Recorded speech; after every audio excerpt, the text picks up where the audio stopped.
তুমি কিন্তু দিন দিন অনেক হিংস্র হয়ে যাচ্ছ। তুমি ওটা তাকে দিয়ে দিলেই পারতে। তোমার পছন্দের জিনিসটা যদি আমি দিয়ে দিতাম তখন তুমি আমাকে বলতে প্রথম ওয়াইফ, এই জন্য আমি দিয়ে দিয়েছি।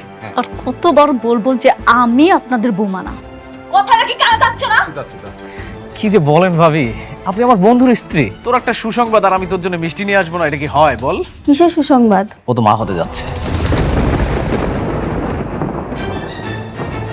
কেন বলেছো আমি বাবা হতে যাচ্ছি? আমি সত্যি সত্যি প্রেগনেন্ট, আর আমার গর্ভের সন্তান তোমার। আমার সাথে অবশ্যই কোনো না কোনো চক্রান্ত হচ্ছে। যদি বাচ্চা হয়ে যায়, সেই বাচ্চার কারণে যদি তার মধ্যে একটা ইন্টিমেসি বাইরে যায়, তখন কি করবা? এখন ও যদি ওর সন্তান নিয়ে তোমার সঙ্গে থাকতে চায় তখন কি করবে? তার পেটে যে বাচ্চাটা আছে সেই বাচ্চাটার বাপ অন্য কেউ, তুমি না। তাহলে এই বাচ্চা কার?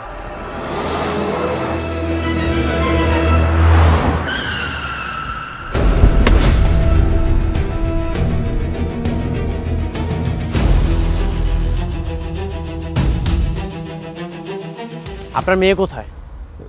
বাবা তুমি কেন? ও ও তো অফিসে গেছে। অফিসে গেছে নাকি অফিস নামে কোনো ক্লাবে গেছে? কি কইতাছে সব? আপনার মেয়ে যেমন চরিত্রহীন নষ্ট একটা মেয়ে, সেটা আমার কখনোই জানা ছিল না। এরকম নষ্টামি করে কান্নাকার বাচ্চা আমার নামে চালিয়ে দিচ্ছে। খবরদার! আমার মেয়ে কোনো খারাপ মেয়ে না। আমার মেয়েরা তুমি চিনো না? ভুল চিন্তাম আমি। একটা মেয়ের চরিত্র যে এতটা খারাপ হতে পারে সেটা আমি কখনোই কল্পনা করতে পারিনি। এর ফল ওকে ভোগ করতেই হবে। বাবা, তুমি মনে হয় ভুল করতেছ। হ্যাঁ, আমি ভুল ছিলাম। এতিম তো, ছোটবেলা থেকে আমি আমার বাবা মার আদর পাইনি, কিন্তু আমি আপনাদেরকে পেয়েছিলাম। আপনাদেরকে আমি আমার আপন বাবা মার মতো পেয়েছিলাম, কিন্তু আপনাদের পরে আর কখনোই কাউকে আমি আপন ভাবতে পারিনি। সেই আপনারা আমাকে এমন ভাবে আঘাত করলেন যে এই ক্ষতটা কখনোই ভালো হবার নয়। এখন আমি খুবই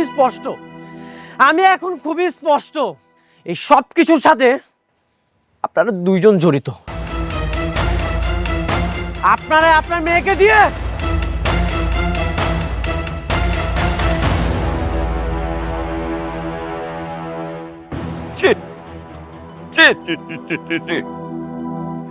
দেখছো কি কয়ে গেল? দেখছো? তুমিও তো অস্থির হয়ে যাইতেছো। মেঘলা রাইতে দাও, ওর থেকেও শুনি কি হইছে।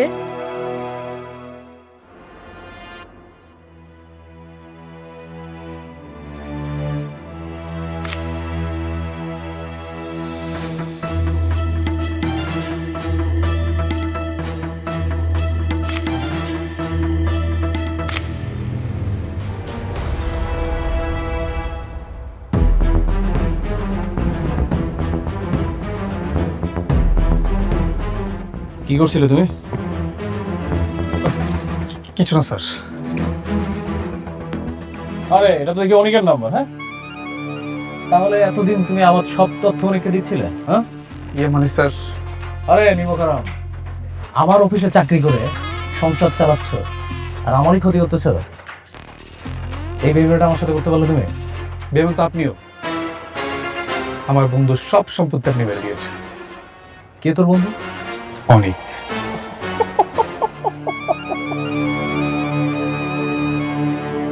অনেক তোর বন্ধু? এখন যদি আমি তোকে পুলিশে দেই তাহলে তোর অনেক বাপ কি তোকে ছাড়াইতে পারবে? পুলিশে দিবেন দেন, আমরা এসবের ভয় পাই না। এই যে মিস্টার রাতুল, আমি যদি আপনার মামলা দিই, আপনি টিকতে পারবেন তো? তুই আমার নামে কি মামলা দিবি? আপনি যে অনেকের সিগনেচার কপি করে তার সব সম্পত্তি আপনি নিজের নামে করে নিয়েছেন। ও আচ্ছা, তাহলে তো তোমাদের বিগ প্ল্যানিং। হ্যাঁ, আমার তাহলে এই পুলিশে দেওয়ার প্ল্যানিংটা বাদ। তোমরা তো খেলতে চাচ্ছ না দুই বন্ধু? যাও দুই বন্ধু মিলে প্ল্যানিং করো। তোমাকে আমি ছেড়ে দিলাম। আমার না সব প্ল্যানিং রেডি আছে। আমি দেখবো তোমরা আমার কি চেপতে পারে। রাতুল,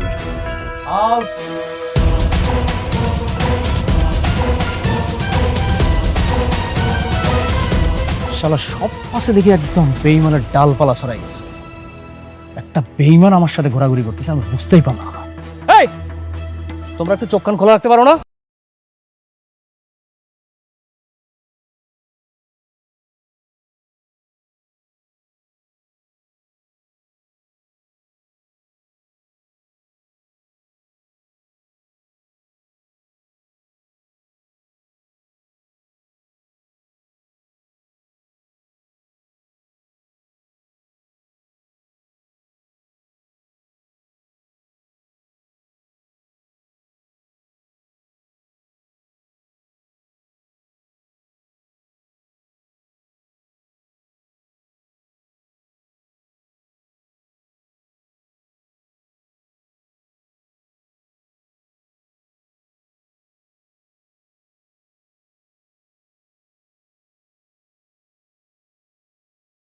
আমাদের যে এই প্রজেক্টের এখানে যে টোটাল বিল দেওয়া আছে সেটা আপনার প্রায় 10,000 কোটি টাকা। মেঘলা, আমরা আমি মেঘলার সাথে দেখা করতে চাই। যাবে না, ম্যাডামের অনুমতি নিতে হবে। না, আমি ভিতরে যাব।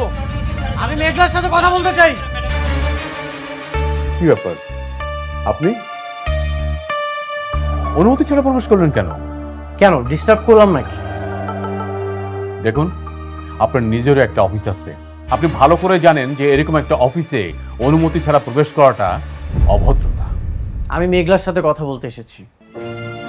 এখান থেকে যাওয়ার সময় না হয় আপনাকে আমি সরি বলে যাব। কি বলতে চাও তুমি, বলো। তুই যে এতটা নিচে নেমে যাবে আমি এটা কখনোই কল্পনা করতে পারিনি। কি করছি আমি? ঠিক করছি, তাই না? আমি তোমার জন্য কি করি না? আমার অর্থবিত্ত সবকিছু ছিল। আমি কোটিপতি ছিলাম। তোমার মতো গরিব ঘরের মেয়েকে আমি বিয়ে করেছি। তোমার প্রতিটা বিপদে আমি ছায়ার মতো পাশে ছিলাম। এমনকি তোমার বাবার জীবনটা পর্যন্ত। আপনি ঘুরিয়ে পেঁচিয়ে কথা না বলে আমার ম্যাডাম কি করেছে সেটা বলুন। হ্যাঁ, কও আমি কি করছি, আমি সেটা শুনতে চাই, কও। আমি তোমার হাজবেন্ড, আমি তো জানি এই গর্ভের সন্তানটা আমার না। তাহলে সন্তানটা কার?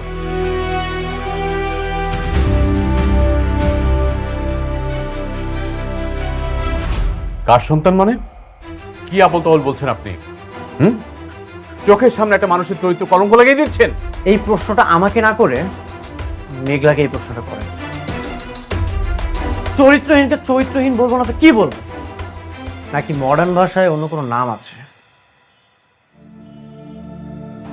কি বলতে চাও তুমি, স্পষ্ট করে বলো। আমি ডিভোর্স চাই।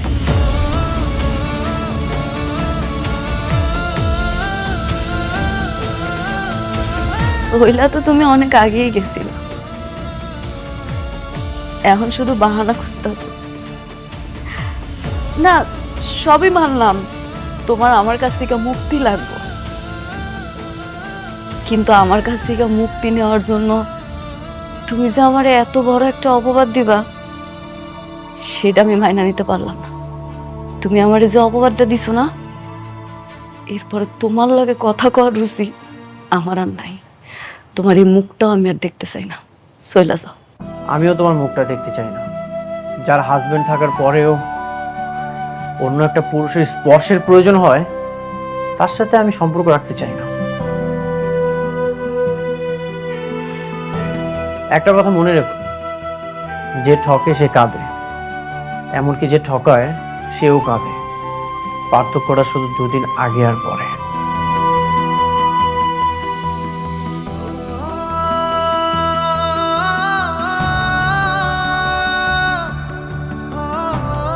ম্যাডাম, আপনি শান্ত হন। ওনার কথা আপনি কিছু মনে করেন না, আপনার মনকে শক্ত করুন। আমি আর আমার খোদা ছাড়া আমার পরিবারও জানে না আমি কতটা কষ্টে আছি। হয়তো ডিভোর্স চাইতেছে, ঠিক আছে, হরে আমি মুক্তি দিয়া দিব। ডিভোর্সের সিদ্ধান্ত ভেবেচিন্তে নিতে হয়, কারণ একবার ডিভোর্স হয়ে গেলে সবকিছুই শেষ। আমি সব ভাইবা চিন্তায় সিদ্ধান্ত নিয়েছি, আমি আর সংসার করব না। মারে এই পাগলামি করিস না। এই মাইয়া মানুষের সংসার যদি একবার ভাঙ্গা যায়, সেই সংসার আর জোড়া লয় না। মা, আব্বা তুমি এখন কি চাও? আমি গিয়ে ওর পায়ে ধরি? সে তো আরেকজনের বিয়া করে দিব্যি সংসার করতেছে, কার আসে আমি অপেক্ষা করুম? আব্বা তুমি কও। যুক্তি খারাপ না। তার মানে ডিভোর্সের সিদ্ধান্ত ফাইনাল, তাই তো? হ, আপনি সবকিছু রেডি করেন। ও মা, এই তোর পেটের সন্তানটার কথা একবার চিন্তা কর। ওই দুনিয়াতে আসার আগেই ওর বাপের তুই তালাক দিয়ে দিবি? আপনি প্রেগনেন্ট? এ কথা তো আগে বলেননি। প্রেগনেন্ট অবস্থায় ডিভোর্স হয় না। হবে না? কেন হবে না? কারণ এটা নিয়ম নেই। স্ত্রীর গর্ভে যদি সন্তান থাকে, সন্তান প্রসবের আগে ডিভোর্স হয় না। এটা কেমন কথা? পেটে সন্তান থাকলে মানসিক যন্ত্রণা নিয়ে হইলেও স্বামীর লগে সংসার করতে হইব? আপনি আপনার মতো থাকেন, কিন্তু যেটা নিয়মে নেই সেটা করতে পারবো না। আমার স্বামী আমার পেটের সন্তানটারে স্বীকার করব না, একটা মায়ের কাছে এটা কত বড় অপমান সেটা আপনি বুঝেন? আর তাছাড়া আমার সন্তানটা বড় হইয়া কি পিতৃ পরিচয় দিব কোন? এমন একটা মানুষের সাথে কেমনে সম্পর্ক রাখবো আপনিই কোন? শোন মা, আমরা সবাই মিলা জামাই বাবাজির হাতে পায়ে ধরি। আমার মনে হয় আমাকে কথা সে ফেলতে পারবো না। তবুও মা তুই তালাক দিস না। আম্মা তোমরা এগুলা কি কইতাছো? কেন হাতে পায়ে ধরতে যাইবা? আমি বারবার কইতাছি আমি সংসার করুম না। সন্তানের স্বীকার করবে না কেন? এটা কি মগের মূল্য নাকি? আপনি যদি 100% নিশ্চিত থাকেন মামলা করেন। মামলা করমু? অবশ্যই করবেন, কারণ তার জন্ম দেওয়া বাচ্চা যদি স্বীকার না করে তাহলে আপনার বাচ্চা বড় হয়ে কি পরিচয় পাবে? মানুষ তো একে খারাপ চোখে দেখবে। কি কোন এটা? এই স্ত্রী হয়ে স্বামীর বিরুদ্ধে মামলা করব? হ আব্বা, উনি একদম ঠিক কথা কইছে। আমি মামলা করব। আমি আমার সন্তানের পিতৃ পরিচয় আদায় করেছি। থানায় গিয়ে মামলা করেন। মামলা যদি কোর্টে যায় তারপরে আমি আছি। আপনি সব ব্যবস্থা করেন, এর জন্য যা যা লাগে সব করতে রাজি আছি। ঠিক আছে, আল্লাহ হাফেজ।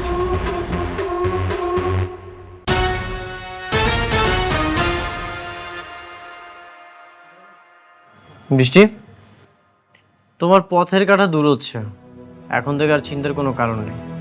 কিসের কাটা? মানে বুঝতে পারছো না?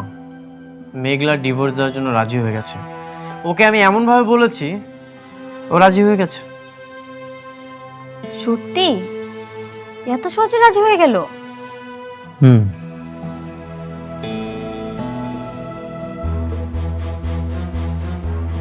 সাবির, কি অবস্থা? অবস্থা ভালো না। কেন, কি হয়েছে? আজকে ডকুমেন্ট পাঠাতে গিয়ে রাতুল কাছে ধরা পড়ে গেছি। সে জেনে গিয়েছে আমি তোমার লোক। কি বলতেছো? শিট, এখন কি হবে? আমি বুঝতে পারছি না এখন আমি কি করব। ঠিক আছে, ও যেহেতু জেনেই গেছে তাহলে তো আর কিছু করার নেই। খেলাটা এখন অন্যভাবে খেলতে হবে। তুমি এখন থেকে আমার সাথেই থাকো। ঠিক আছে, আমি তোমার পাশে আছি। আরে এটা তোমরা সমাধান করে ফেলো না, সব কিছুর জন্য আমারে ফোন করলে হবে? হ্যাঁ, রাখো ফোন, রাখো। স্যার আসসালামু আলাইকুম। ওয়ালাইকুম আসসালাম। বসেন। কি দরকার বলেন? স্যার আমি আমার স্বামীর বিরুদ্ধে মামলা করতে চাই। স্বামীর বিরুদ্ধে? কি স্ত্রী নির্যাতন নাকি দেনমোহরের টাকা, কোনটা? না না, এগুলা কিছু না। আমার সন্তানের অস্বীকার করতেছে, সেজন্যই মামলা করব। সন্তান স্বীকার করতেছে না? সে কি খুব বড় লোক, টাকা পয়সা আছে? হ, অনেক বড় লোক, টাকা পয়সা আছে। বুঝছি, এরকম মামলা অহরহই আসে। বড় লোকের এই, এগুলো তো কথা হয় কেন? চুপ করতে কত? হ্যাঁ, চুপ করে বেড়া থাক। বড় লোকের ছেলেরা আপনাদের মতো গরিব মেয়েদেরকে পটাইয়া বিয়ে শাদী করে, এরপরে পেটে একটা সন্তান আসলে পুরুষ করে এটা পড়ে। হ্যাঁ, আপনি ঠিকই ধারণা করছেন, হইতে পারে আপনার কথা ঠিক, কিন্তু স্যার আমি এখানে মামলা করতে এসেছি, আপনি একটু মামলাটা লেখেন। একটা বুদ্ধি দেই আপনারে। দেখতে দেখতে আমারও চাকরির বয়স তো কম হইল না, এরকম মামলা প্রতিনিয়ত এখানে আসতে থাকে। আজকে আপনি মামলা করে যাবেন, কয়দিন পরে দেখা যাবে স্বামীরে বগল দাবা করে আমার কাছে আসছেন, আইসা বলতেছেন স্যার আমি ভুল করে মামলাটা করে ফেলাইছিলাম, এখন মামলাটা তুলে নিতে চাই। এগুলা অসংখ্যবার ঘটছে আমার সাথে। তাই বলি কি, তার সাথে সমঝোতা করে ফেলেন, মামলা করে কোনো লাভ নাই, মিটে যাবে। স্যার আমি বুঝতে পারছি আপনি যেটা বলছেন, কিন্তু আমি সমঝোতা করতে আসি নাই স্যার। আমি আমার সন্তানের অধিকার চাই, আর সেই অধিকার আদায়ের জন্য যা যা করা লাগে আমি সব করি। আপনি দয়া করে মামলাটা লেখেন। বুঝে না,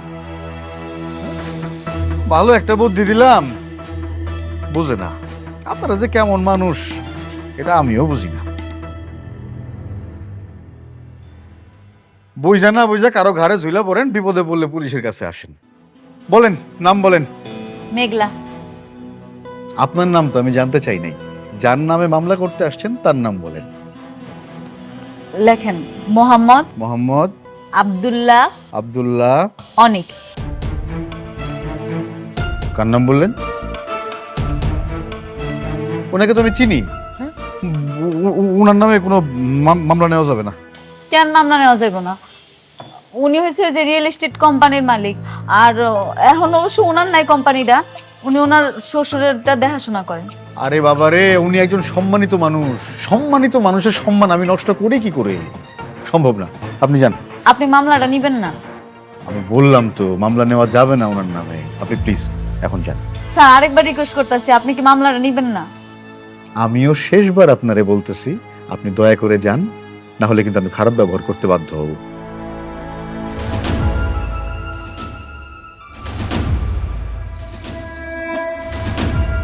ওরে বাপরে, কার নামে মামলা করতে আসছে? কি হলো? আপনি আবার কারে ফোন করতেছেন?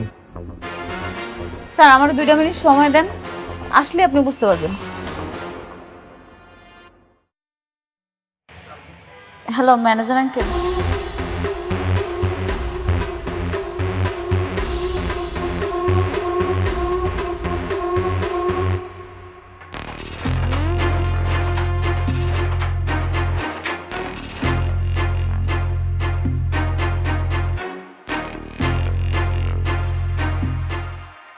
কি? কাকে ফোন করলেন? আসার তো কোনো খবর নাই।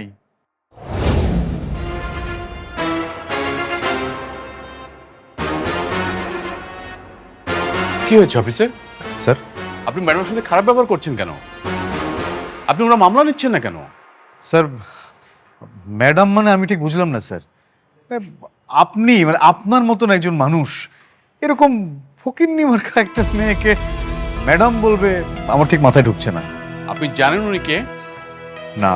উনি শালিমার বিল্ডার্স গ্রুপের একমাত্র উত্তরাধিকারী।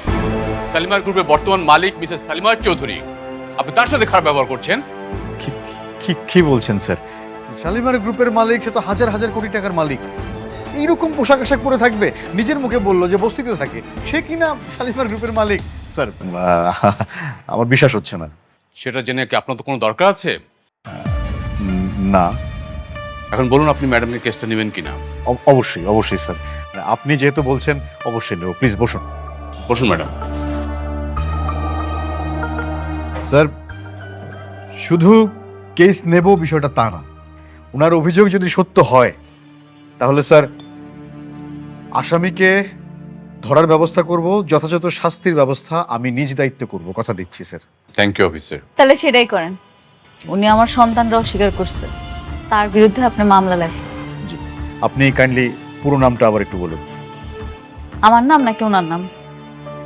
যার নামে মামলা করবেন তার নাম লেখেন মোহাম্মদ আব্দুল্লাহ অনিক। ঠিকানাটা একটু বলুন। ঠিক আছে। Thank you officer. আর আমরা এটা দ্রুত অ্যাকশন চাচ্ছি। জি sir, as early as possible আমি ব্যবস্থা নিচ্ছি। I will try my level best. Thank you officer. চলুন ম্যাডাম। চা খান একটু। Thank you ma'am. চলুন।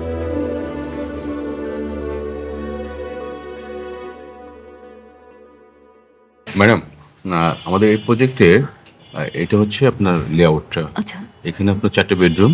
হ্যাঁ, এটা স্পেসটা মেঘলা? ঢুকবে। তুমি নাকি আমার নামে মামলা করেছো? আমি আমার সন্তানের পরিচয়ের জন্য যা যা করা দরকার সব করব। সন্তানের পরিচয় দিব মানে?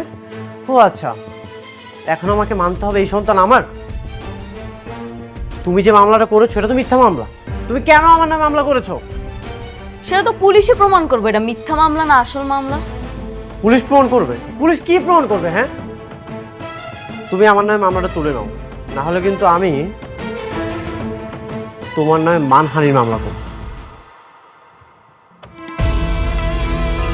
মামলা করতে চাও? করতে পারো। করতে পারো মানে? তুমিও চাও? আমি তোমার সাথে ঝামেলা করি, আমাদের মান সম্মান নষ্ট হোক, থানায় যে তোমার সাথে লড়াই করি, এটাই চাও তুমি? আমি শুধু চাই আমার সন্তানের পরিচয়। তুমি আমার সন্তানটারে নিজের সন্তান বলে পরিচয় দাও, আমার আর কিচ্ছু লাগবে না। আমার তোমার টাকা পয়সা সন্তানের দায়িত্ব নিতে হইবে এমন কোনো কিচ্ছু লাগবে না, তুমি শুধু সন্তানের পরিচয়টা দাও।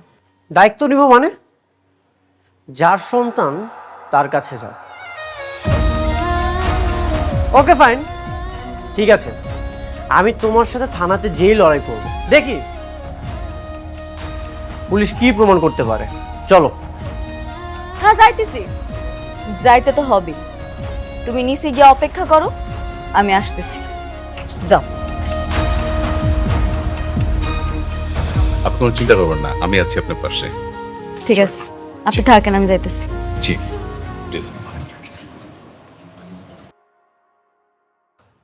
আঙ্কেল, আন্টি, আঙ্কেল, আন্টি আপনারা কোথায়? এই শান্তা। রাতু, তোমাকে তো খুশি দেখাচ্ছি কেন? আরে তার আগে বলো যে আঙ্কেল আন্টি কোথায়? এই তো আমরা। কি ব্যাপার বাবা? এই তো খুশি। আঙ্কেল আন্টি আপনারা তো খেলা জমিয়ে দিয়েছেন একদম। কিসের খেলা? আপনাদের কথা বিশ্বাস করে অনিক আর ওর বউয়ের মধ্যে ঝগড়া লেগে গেছে। অনিকের বউ এখন নিজে থেকে ওকে ডিভোর্স দিতে চেয়েছে। সত্যি? হ্যাঁ। তাইলে তো আমার কষ্টটা সার্থক হইছে। ইস রে, কত যে মিছা কথা বানায় বানায় কইছি। অনিক এখন চাইলেও আর আমার প্রজেক্টটা দায়িত্ব নিতে পারবে না, কারণ ওর বউয়ের সাথে এখন ওর সম্পর্কটা একদম যুদ্ধের মতো। এই যুদ্ধটা দীর্ঘায়িত হোক, অনেক বড় হোক।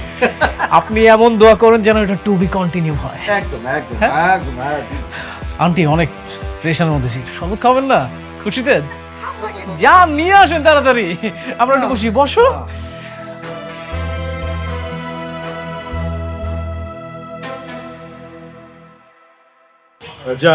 স্যার আসসালামু আলাইকুম। নিয়ে আসছি। বসি। বলেন। স্যার, আমার নামে মিথ্যা মামলা করা হচ্ছে। এই বাচ্চাটা আমার না। শেষমেশ এই মিথ্যা মামলার জন্য আমাকে থানা পর্যন্ত আসতে হলো। বাচ্চা যদি তোমার না হয় তাহলে কি আমি তোমার শুধু শুধু নিয়ে আসছি এখানে?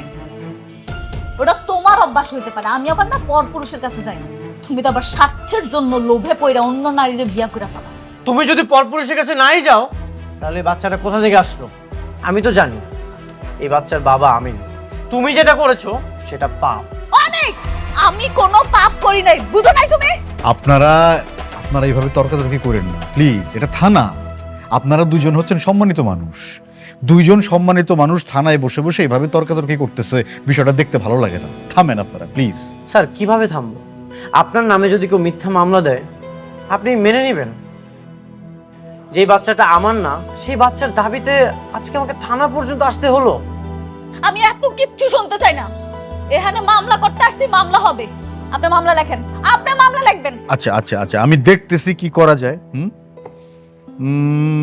আচ্ছা ঠিক আছে, আমি একটা পরামর্শ দিই, এতে একটা সমাধান হইতে পারে। কি পরামর্শ? আমি টেস্ট করার জন্যে রিকমেন্ড করে দিতেছি, আপনারা ডাক্তারের কাছে গিয়ে একটু টেস্ট করায় আসেন। এখন তো প্রযুক্তির যুগ, টেস্ট করাইলে মানে ডিএনএ টেস্ট করাইলেই বোঝা যাবে যে এই বাচ্চার আসল বাপটা কে। স্যার গুড ডিসিশন, আপনি খুবই ভালো বলেছেন। টেস্টটা করলেই প্রমাণ হয়ে যাবে। আমি আসলে এই ঝামেলা থেকে মুক্তি চাই স্যার। তাহলে আমি লিখে দিচ্ছি, আর মামলা এ পর্যন্তই থাকলো। থ্যাংক ইউ স্যার, এত সুন্দর একটা উপায় বের করে দেওয়ার জন্য। আশা করি আমি এই সকল ঝামেলা থেকে মুক্ত হতে পারবো। মোস্ট স্যার আসুন, আমি দিয়ে দিচ্ছি আমার কাছে কাগজটা। আমি বাইরে দাঁড়াচ্ছি।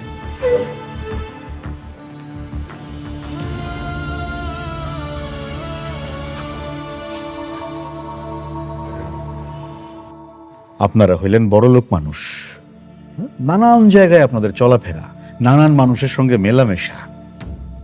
ডিএনএ টেস্ট করলে কিন্তু বের হয়ে আসবে যে সন্তানের আসল বাবা কে। আমি ওইটাই চাই। খুব ভালো, কিন্তু ধরেন টেস্টের রেজাল্টে আসলো যে অনিক সাহেব সন্তানের বাবা না, তখন কি হবে?